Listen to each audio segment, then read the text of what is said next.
Good morning. I am going to try to keep this as brief and to the point as possible. My name is Gershon. I am from Jerusalem, Israel, and I'm here to make some comments on Jordan Peterson. From last time I checked, he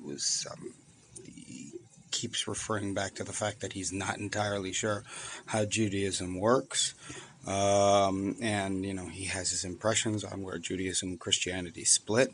While I'm saying this, I must have to say that we have a Jewish phrase, two Jews, three opinions. So so take everything I say with a grain of salt. Um, Also, at the same time, the reason why this is so complicated to deal with is because we have an active, and Jews have an active commandment to study the Torah, and it's also a part of a creative endeavor. Always try to extract more useful stories out of the stories, So with us, the story, just like Jordan Peterson treats the stories of the Bible and Pinocchio and stuff like that, are stories you can learn from, and they're archetypal stories. Our stories can continuously evolve. That's also it's also very important, and are continuously studied and broken down. Like, we had generations upon generations of Jordan Petersons throughout the thousands of years, constantly picking apart the Torah. So that's why it's a very complicated thing to answer. But one thing that I think that would be the top of the rabbit hole that might help Jordan Peterson. He talks about how where Christianity and Judaism split is whether it's the individuals in the center or the state is in the center.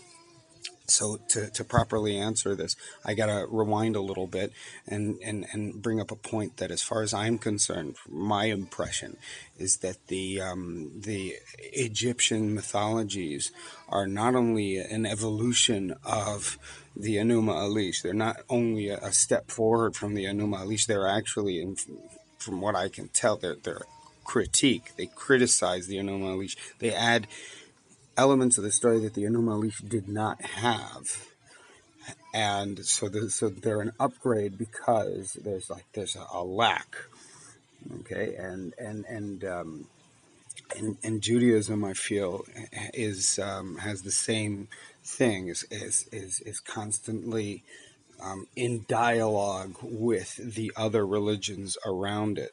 So, if we look at the story of the Bible, it steps forward more or less from the Egyptian mythologies and the Enuma Elish. So it would be interesting to look at the Torah not as a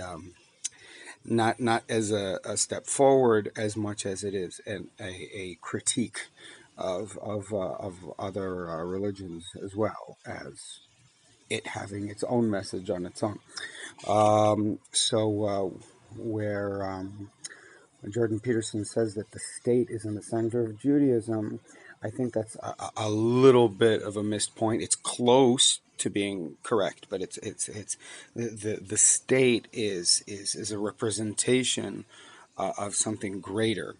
The idea is, well, if we look at Jewish symbolism, right, you see the camp of the Israelites in the desert that later on becomes the way the tribes of Israel are set up in the land of Israel. And then you have in the center, you have the temple, well, the tabernacle in the desert and the temple in Jerusalem.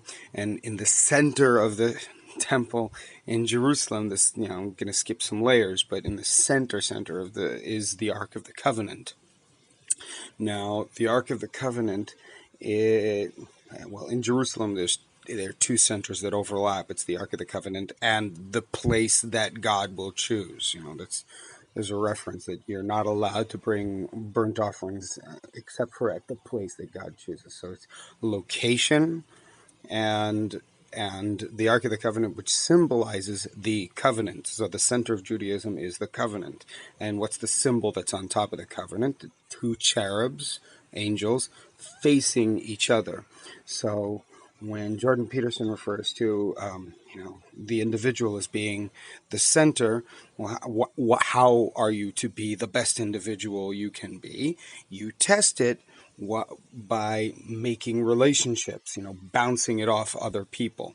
So let's say I want to be the best Gershon I can be, so I can be charitable. Well, there's certain kinds of charities that are not cool. People don't like them, so you give them, and people get insulted or offended.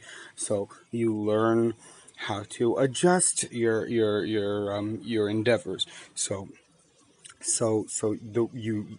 center is the individual, and you use your relationships as a sort of testing ground. Well, in Judaism, it's the other way around. The relationship is the center, and the type of individual you should be is a reflection on the kind of relationships you have. So, and when I talk about relationships, I talk about relationships of all types and sizes. So you have the relationship between a husband and his wife, you have a relationship between neighbors, you have relationships between tribes, you have relationships between nations, you have relationships between mankind and God, you have a relationship between the priesthood and the judges and the king and the people, and there's a lot of interesting things going on there. But if you understand that fundamental concept that the center of Judaism is relationship rather than individual, and the state is an extrapolation of the relationship, then I think you have a better eye on the target. Anyway, thank you very much, and hope to hear from your comments. I think I'm going to make more comments of this style, but you never know. This is me, Gershon of Jerusalem, Israel. Have a good day.